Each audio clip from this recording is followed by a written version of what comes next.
ప్రభువైన యేసుక్రీస్తు వారి నామంలో మీ అందరికీ నా శుభావందనములు. ఈ సమయంలో నేను దేవుని గురించి కొన్ని విషయాలు మీకు తెలియపరచాలనుకుంటున్నాను.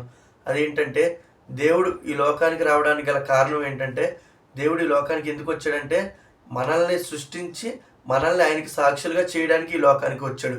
అందుకే నేను మీకు ఒక వచనం చూపించాలనుకుంటున్నాను. అపోస్తల కార్యం 1వ అధ్యాయం 8వ వచనంలో ఈ విధంగా చెప్పబడుతుంది.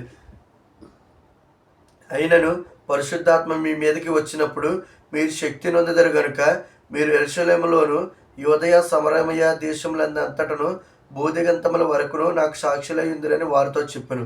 ఎవరికి మనం సాక్షులం? దేవునికి మనం సాక్షులుగా ఉండడానికి దేవుడు ఈ లోకానికి వచ్చాడు. మరి ఈరోజు మనం ఎవరికి సాక్షులుగా ఉంటున్నాం? ఈ జీవితాన్ని ఇచ్చిన దేవుని కోసం మనం సాక్షులుగా జీవిస్తున్నామా? ఒకసారి ఆలోచించండి. మనం వెళ్ళే పనుల దగ్గర అవనివ్వండి, చేసే జాబ్స్ దగ్గర అవనివ్వండి, మనం ప్రయాణంలో అవనివ్వండి, మనం చదువుకునే చోటన అవనివ్వండి, మనం వెళ్ళే ఫంక్షన్ల దగ్గర అవనివ్వండి, ప్రభు గురించి సాక్ష్యం ఇచ్చేవారుగా మనం ఉండాలి.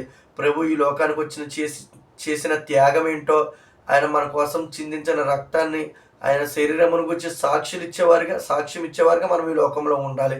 అంతేగాని మనుషుల గురించో మన గురించి మనం సాక్ష్యం ఇచ్చుకునేవారుగా కాదు. ఈరోజు ఈ మాటలు వింటాను, నీవు దేవుని గురించి సాక్ష్యం ఇస్తున్నావా? ఒకవేళ ఇవ్వని ఎడల ఇక నుండైనా ప్రభువు గురించి, దేవుడి యొక్క రక్తమును గురించి, శరీరమును గురించి, ఆయన చేసిన త్యాగమును గురించి, ఆయన ఈ లోకంలో చేసిన గొప్ప కార్యమును గురించి మనం ఆయనకు సాక్షులుగా నిలవబడాలని దేవుడు మన నుండి, నీ నుండి, నా నుండి కూడా కోరుకుంటున్నాడు. ఈ మాటలు వింటాను, నీవు ఇక నుండైనా ప్రభువుకు సాక్షిగా జీవించు. ఈ కొద్ది మాటలు దేవుడు దీవించును గాక. ఆమేన్.